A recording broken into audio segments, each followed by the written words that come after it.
Big Brother USA Nations Unies chapitre 3. Préquel de Drame Séquence 2 Alpha Séoul, Corée du Sud, épisode 1, 10 avril 2021, transporté par des avions de combat des centaines de kilomètres à travers l'océan Atlantique, le MD-11 a atterri à Pusan, en Corée du Sud, à un endroit désigné comme l'aérodrome de Pusan Nations Unies en situation d'urgence. Les pilotes l'appelaient le 32e chemin de fer puisque l'aérodrome était de construction primitive avec un avion atteignant l'extrémité de la piste 32 secondes après le toucher des roues. Une escouade de personnel de sécurité de l'armée de l'air est montée dans le bus aérien géant et a donné une bulletin comprenant les dernières nouvelles de Séoul, dont le gouvernement était sur le point d'envoyer des ogives nucléaires à Pyongyang, Corée du Nord. Et Pyongyang était en train de riposter avec ses propres ogives nucléaires. Et mes camarades sont sortis du MDIB ont été accueillis par la sonate de la Seconde Guerre de Corée. Plus vite que la vitesse de la lumière, nous avons entendu une cacophonie d'assauts de chasseurs à réaction, de bombardements d'artillerie d'obusiers, d'hélicoptères de combat, de grenades propulsées par roquettes, de mitrailleuses, de canons et d'armes légères, boum de feu, kabom, bam bam, papa, et ainsi de suite. Après un séjour de 3 jours à la base aérienne de Pusan, nous sommes montés à bord des bus qui devaient nous emmener à nos emplacements assignés. Escortés par des véhicules militaires blindés lourds pour la sécurité, nos chaperons, les bus ont dévalé la rue Boise et soulevé la poussière. La chorale de la Deuxième Guerre de Corée a interprété une comédie musicale sur la mort.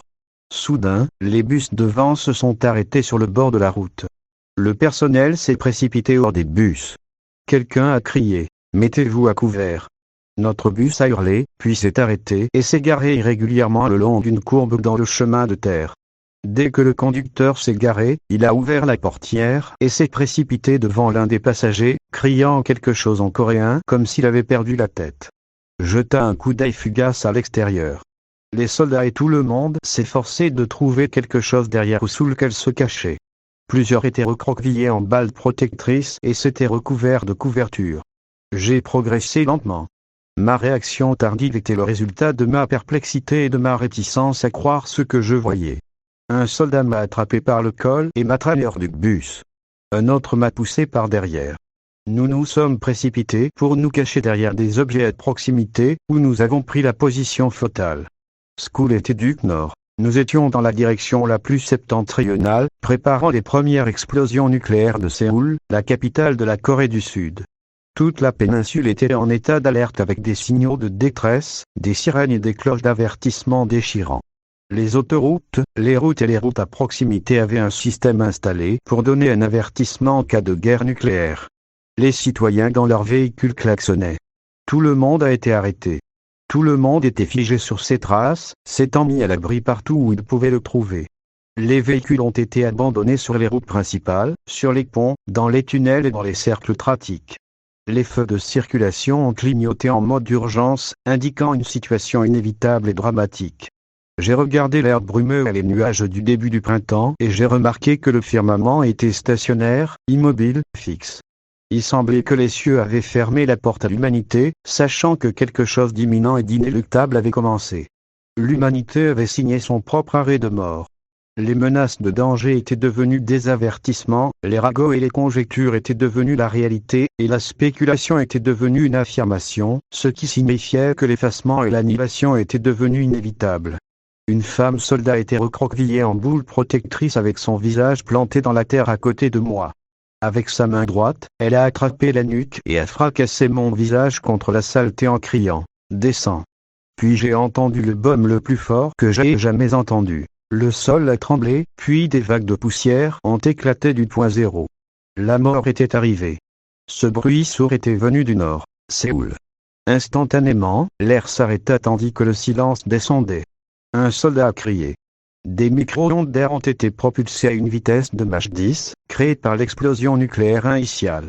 Des objets étaient en feu ou avaient été projetés sous forme de goudron à 10 miles de distance du point zéro. Tout être vivant sur la péninsule coréenne hurlait d'angoisse. Tout le monde et tout subissait maintenant les retombées thermonucléaires. Personne ni rien n'était exempt de la progression de la mort. Tout le monde avait un visuel sur la mort à l'approche de celle-ci. Des cris d'agonie et de désespoir venaient de tous ceux qui dirigeaient la mort. Nous nous sommes entraînés pour éteindre les incendies dans le dos. Je me suis retourné avec un feu brûlant dans le dos. Je me suis roulé sur le sol. Une fois le feu éteint, j'ai fourni de l'aide à d'autres, qui ont ensuite été dans le besoin. Un soldat a crié et s'est déchaîné. Je me suis précipité vers elle, je l'ai plaquée au sol et j'ai essuyé le feu sur son dos. À l'improviste, elle a cessé de se tortiller et elle s'est mise à plat. Ses cheveux et son corps avaient été gravement brûlés. La conduisit jusqu'à la morgue extérieure temporaire et plaça son cadavre à côté des autres cadavres. Une odeur inquiétante, une odeur dégoûtante, une odeur désagréable, l'odeur de chair humaine brûlée, tomba sur la péninsule. Au milieu de plus de cris et d'hurlements. J'étais partout, faisant ce que je pouvais pour aider. Je suis tombé à Meknès, le visage dans la boue, et j'ai prié. Un Dieu tout-puissant, donne-nous la force de continuer. 2 soldats mâles ont sprinté et ont vérifié mes signes vitaux. L'un a demandé. Soldat, ça va?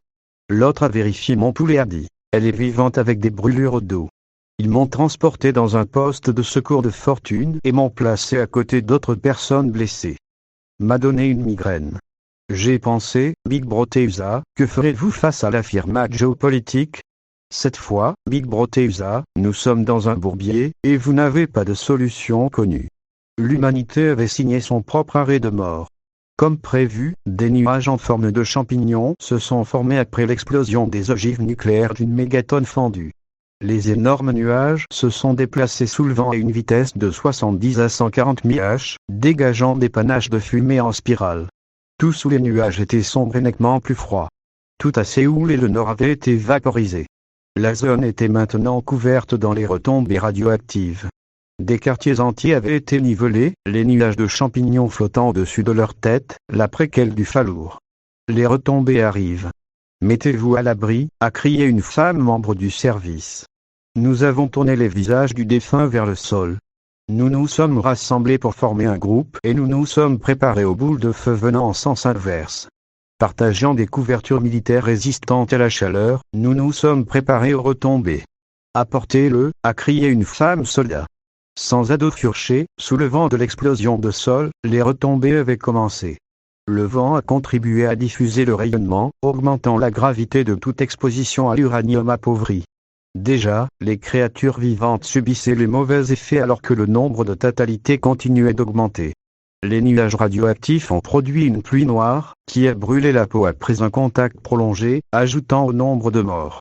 La pluie noire s'était formée lorsque la fumée soulevant des pneus avait atteint le point de couvrir près de 80% de la région industrielle de Séoul. Pour ajouter à la misère, une énorme quantité de produits chimiques toxiques avait été libérée dans l'air. Big Broteusa Nations Unies chapitre 3. Préquel de Drame séquence 2 Alpha at Séoul, Corée du Sud, épisode 1, 10 avril 2021, transporté par des avions de combat des centaines de kilomètres à travers l'océan Atlantique, le MD-11 a atterri à Pusan, en Corée du Sud, à un endroit désigné comme l'aérodrome de Pusan Nations Unies en situation d'urgence. Les pilotes l'appelaient le 32e chemin de fer puisque l'aérodrome était de construction primitive avec un avion atteignant l'extrémité de la piste 32 secondes après le toucher des roues. Une escouade de personnel de sécurité de l'armée de l'air est montée dans le bus aérien géant et a donné une bulletin comprenant les dernières nouvelles de Séoul, dont le gouvernement était sur le point d'envoyer des ogives nucléaires à Pyongyang, Corée du Nord. Et Pyongyang était en train de riposter avec ses propres ogives nucléaires.